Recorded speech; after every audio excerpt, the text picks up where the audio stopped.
छात्रों, मैं गिरिराज मंगल आज आपके समक्ष एक नए वीडियो के साथ में हाजिर हूँ। आज अपन इस वीडियो में कक्षा 7 गणित प्रश्नावली 5 रेखाएं और कोण इनके बारे में अध्ययन करने वाले हैं। किंतु इसके पहले आपको वीडियो को पूरा देखना है।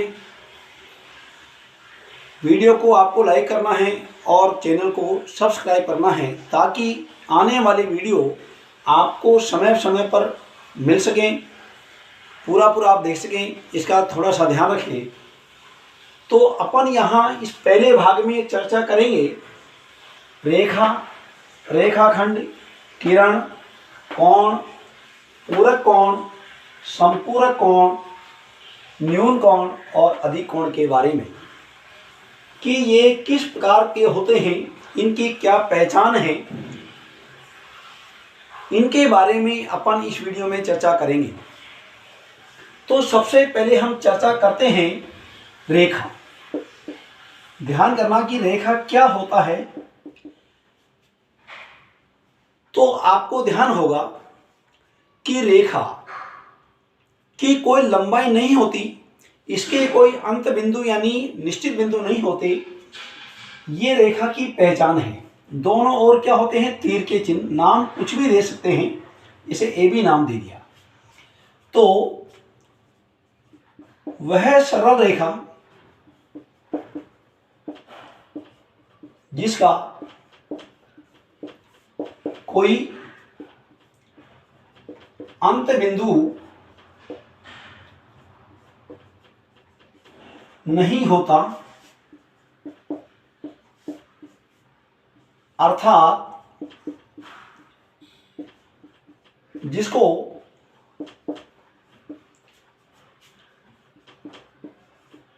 अपनी दिशाओं में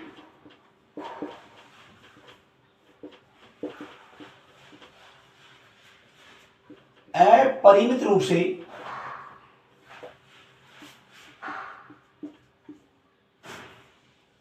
आगे बढ़ाया जा सकता है।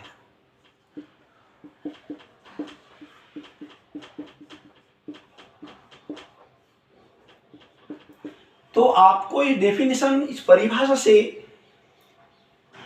आभास हो गया कि रेखा की कोई निश्चित लंबाई नहीं होती, अर्थात इसका कोई अंत बिंदु नहीं होता। दोनों ओर तीर के चिन्ह लग रहे हैं।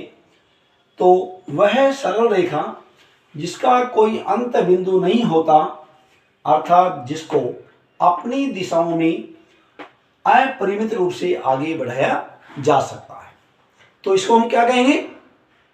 रेखा। इसके बाद में आते हैं रेखाखंड। रेखाखंड के बारे में हम चर्चा करें तो क्या होता है? पहचान देखिए आप।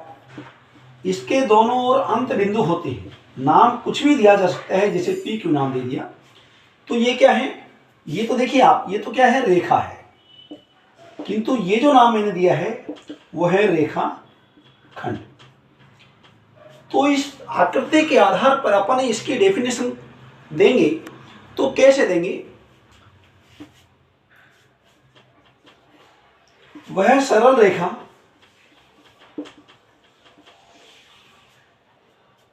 जिसके दो अंत बिंदु होते हैं,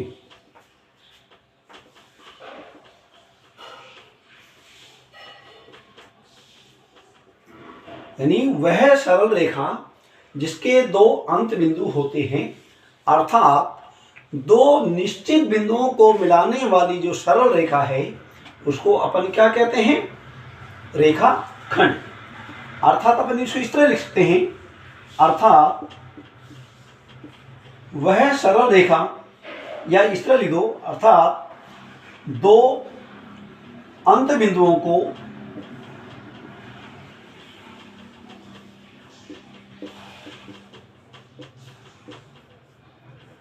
मिलाने वाली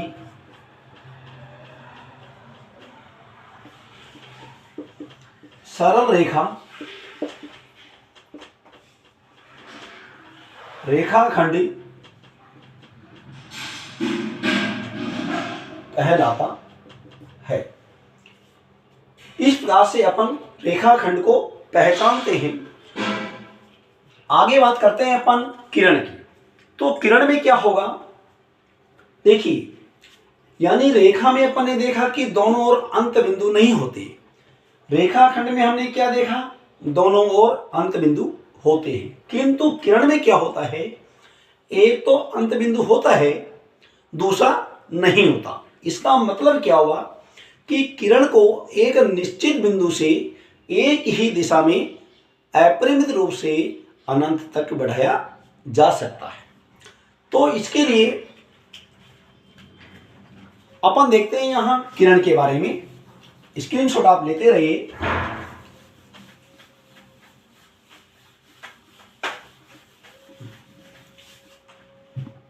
अब देखिए, आप यहां किरण के बारे में अपन देखते हैं। ये किरण की पहचान है। यहां नाम इसको आप ए भी दे दीजिए, कोई दिक्कत नहीं। तो ये देखिए, ये क्या है, किरण है।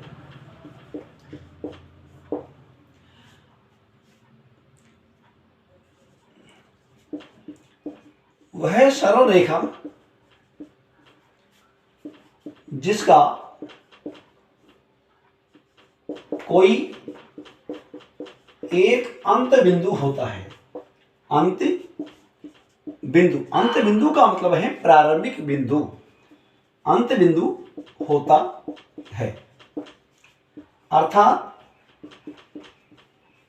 जिसको एक निश्चित बिंदु से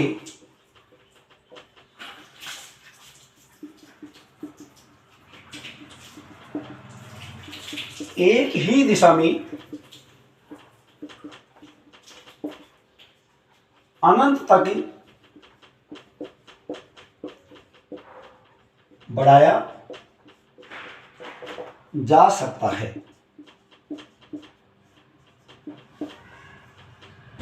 किरण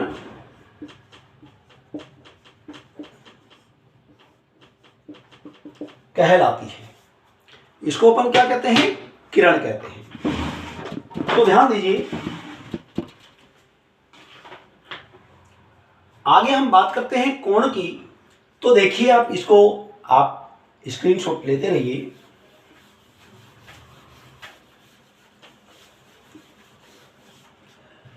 हम किरण की बात करें कि बाद में कोण की बात करते हैं। कोण, देखिए, रेखाखंडों अथवा रेखाओं से मिलकर जो आकृति का निर्माण होता है उसको अपन क्या कहते हैं, कोण कहते हैं।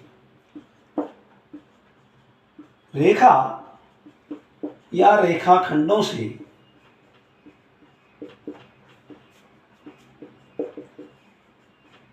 मिलकर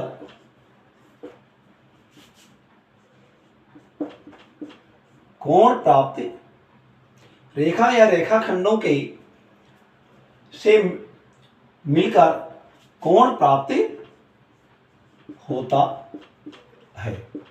अब आप देख लीजिए, यहां अपन ये रेखाखंडों को मिलाएं। ये रेखाखंड है ए बी रेखाखंड, ये बी सी रेखाखंड हो गया और ये ए सी रेखाखंड हो गया। ये भी रेखाखंड है, देख लीजिए आप, ये भी रेखाखंड है और ये भी रेखाखंड है।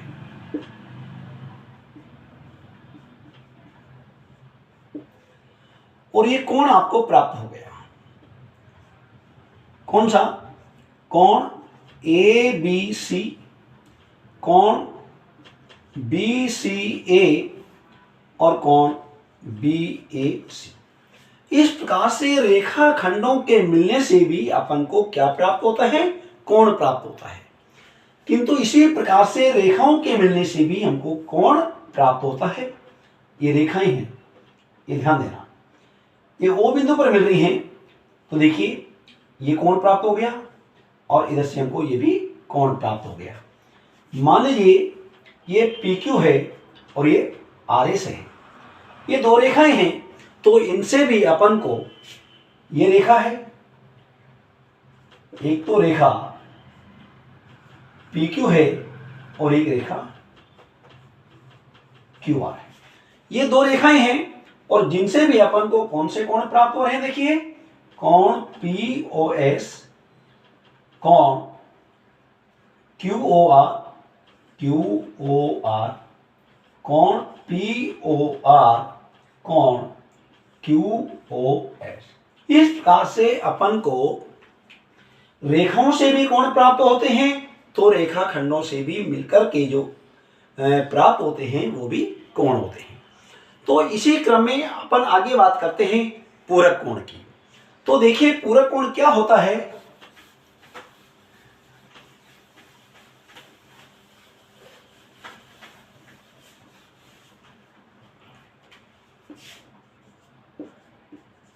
ये पूरक कोण की बात करेंगे तो ध्यान करना, कोणों में कई प्रकार के संबंध होते हैं।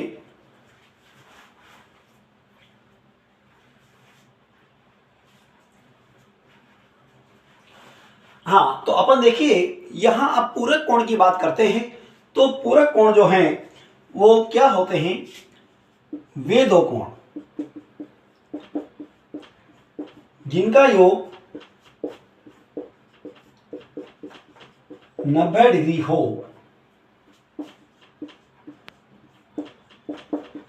पूरक कोण कहलाते हैं। यानी छोटे बड़े कितने भी हो, किंतु टोटल उनका जो योग है वो कितना होना चाहिए, 90 डिग्री होना चाहिए। जैसे 0 डिग्री के साथ में 90 डिग्री भी हो सकता है, 10 डिग्री के साथ में 80 डिग्री का भी हो सकता है, 5 डिग्री के साथ में 85 डिग्री भी हो सकता है, और 20 डिग्री के साथ में 70 डिग्री का भी हो सकता है। तो इस प्रकार से कैसे भी हो उनका योग, यानी दो कोणों का जो योग है वो 90 डिग्री होना चाहिए, तो वे एक दूसरे के पूरक कोण कहलाते हैं। हम बात करते हैं समपूरक कोण की। समपूरक कोण, जैसे दो कोणों का योग 90 डिग्री होता है किसमें, पूरक कोण में, तो उसी क्रम में वे दो कोण जिनका योग कितना हो, 180 डिग्री, यानी दो समकोण। वे दो कोण जिनका योग 180 डिग्री हो, समपूरक कोण, और इसका दूसरा नाम है या परिपूरक कोण। परिपूरक कोण भी इनका नाम है, कहलाते हैं। जैसे अब जैसे यानी छोटे बड़े कितने भी हो, जैसे 0 डिग्री के साथ में 180 डिग्री भी हो सकता है, 10 डिग्री के साथ में 170 डिग्री भी हो सकता है, 50 डिग्री के साथ में 130 डिग्री भी हो सकता है, और 100 डिग्री के साथ में यहां 80 डिग्री भी हो सकता है। ये सब जो कोण हैं जो युग्म आपको नजर आ रहे हैं, ये सब क्या है, समपूरक कोण या परिपूरक कोण। इसके बाद में अपन बात करते हैं न्यून कोण की, क्योंकि इसमें न्यून कोण के बारे में भी आएगा। तो ध्यान करें,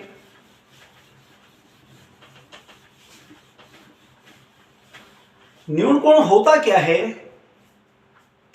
ये है न्यून कोण।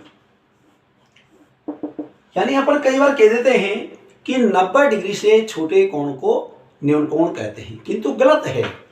यानी 0 डिग्री से 90 डिग्री के मध्य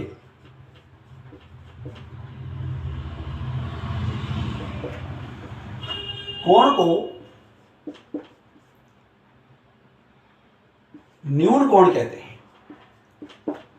न्यून कोण कहते हैं। इसका मतलब क्या हुआ, इसका अर्थ यह हुआ कि 0 से 90 के मध्य, इसका अर्थ यह निकल के आ रहा है कि 0 डिग्री से बड़ा होना चाहिए और 90 डिग्री से छोटा कोण जो होता है वो न्यून कोण होगा।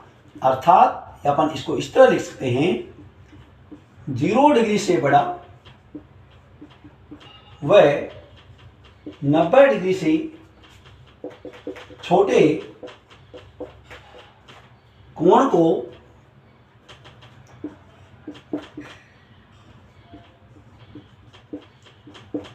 न्यून कोण कहते हैं। अब इसमें समस्त कोण आ जाएंगे।